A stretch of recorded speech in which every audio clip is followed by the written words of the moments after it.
Yeah, what's up everybody? It's Abdullah Ali and we're coming at you live from, well, not live, more like edited and uploaded on a Tuesday afternoon, but you get the vibe. We are in Kuala Lumpur. This place is off the hook. Crazy energy, amazing food, and some seriously next-level landmarks. Enough nature to make you forget you're in a concrete jungle. I'm stoked to show you guys around this city, the good, the bad, the sweaty. So grab your water bottle, your sense of adventure, and let's get lost in the streets of KL.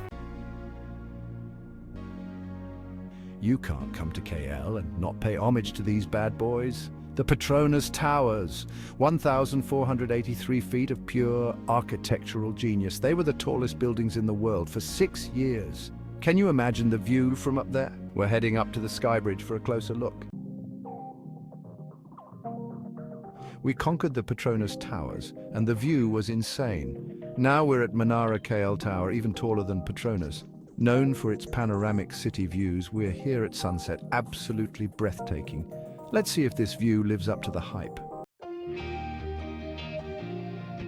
Okay, buckle up because things are about to get hectic. We're in Chinatown, specifically the Central Market, and this place is sensory overload in the best way possible. We're talking endless rows of stalls selling everything from traditional handicrafts to knockoff designer bags. The smells are intense, the colors are vibrant, and the energy is through the roof. You can find some seriously good deals here if you're willing to haggle, and trust me, haggling is part of the experience. Let's dive in. All right.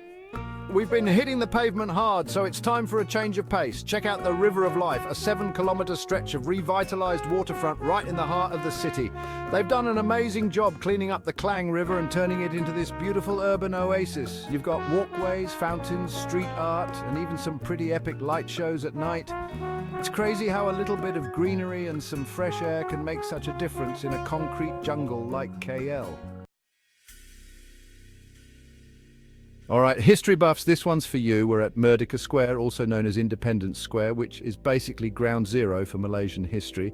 This is where Malaysia declared its independence from British rule back in 1957. The square is surrounded by some pretty impressive colonial-era buildings, including the Sultan Abdul Samad building, which we'll check out later. You can really feel the weight of history here, and it's amazing to think about everything that's happened on this very spot.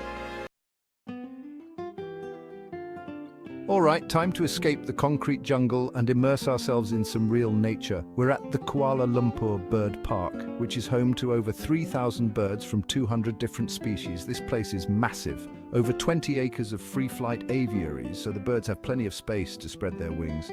I'm excited to see some exotic species I've never seen before, and maybe even get pooped on by a hornbill. It's all part of the experience, right? Let's go meet some feathered friends. Okay, we've seen birds, now it's time for butterflies. We're at the Kuala Lumpur Butterfly Park, and this place is like stepping into a fairy tale. They've got over 6,000 butterflies from 120 different species, all fluttering around in this massive enclosed garden. The colors are insane, and it's so peaceful just watching them float from flower to flower. They've also got a bunch of other insects and reptiles on display, so it's a pretty cool place to learn about the creepy crawlies of the rainforest. All right, back to the city we go. But first, a little pit stop at Lake Symphony. This place is an oasis of calm in the middle of the hustle and bustle. They've got this huge man-made lake surrounded by gardens, fountains, and even a little amphitheater where they have live music and performances. It's the perfect place to escape the heat, relax, and just soak in the good vibes. Plus, the view of the KL Tower from here is pretty epic.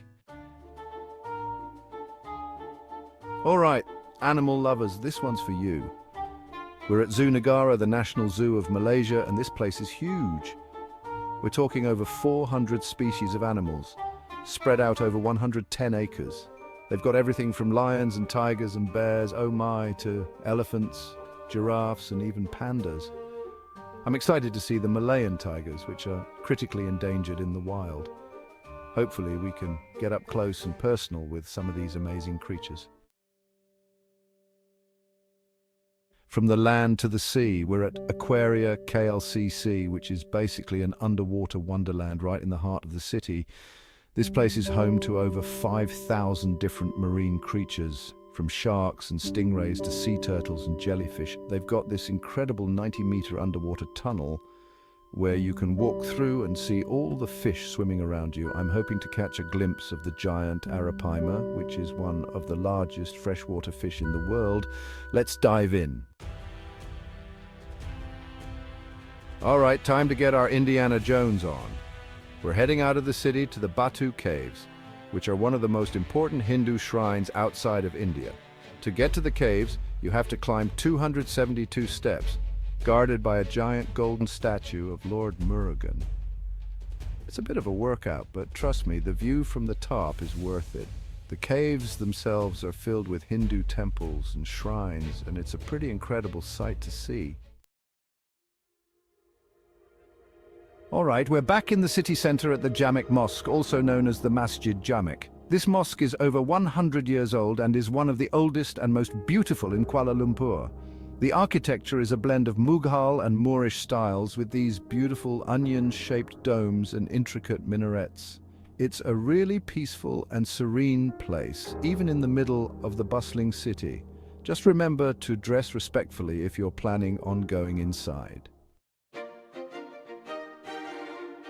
Remember that impressive building we saw earlier in Merdeka Square? Well, here it is, up close and personal. The Sultan Abdul Samad building is a true icon of KL, built in the late 1800s during the British colonial era. Admire the architecture, copper domes, arch walkways, clock tower. All right, we're diving into Malaysian culture at the National Textile Museum. This place is a treasure trove of traditional textiles and crafts. They've got everything from batik fabrics and intricate embroidery to traditional weaving techniques and antique garments. It's amazing to see the skill and artistry that goes into creating these pieces. Plus, it's a great place to pick up some unique souvenirs. Okay, time for a sugary pick-me-up. We're at the Chocolate Museum by Fidani, and yes, it's exactly what it sounds like, a museum dedicated to all things chocolate. They've got exhibits on the history of chocolate, how it's made, and of course, plenty of free samples. I'm hearing rumors of a chocolate fountain, so you know I got to check that out. This is basically my dream come true. All right, we're back in the thick of it at Central Market, and this time we're on a mission to find the perfect souvenirs. This place has it all, from traditional handicrafts and batik prints to cheesy t-shirts and keychains. The key is to come with a plan and be prepared to haggle. Let's see what treasures we can unearth.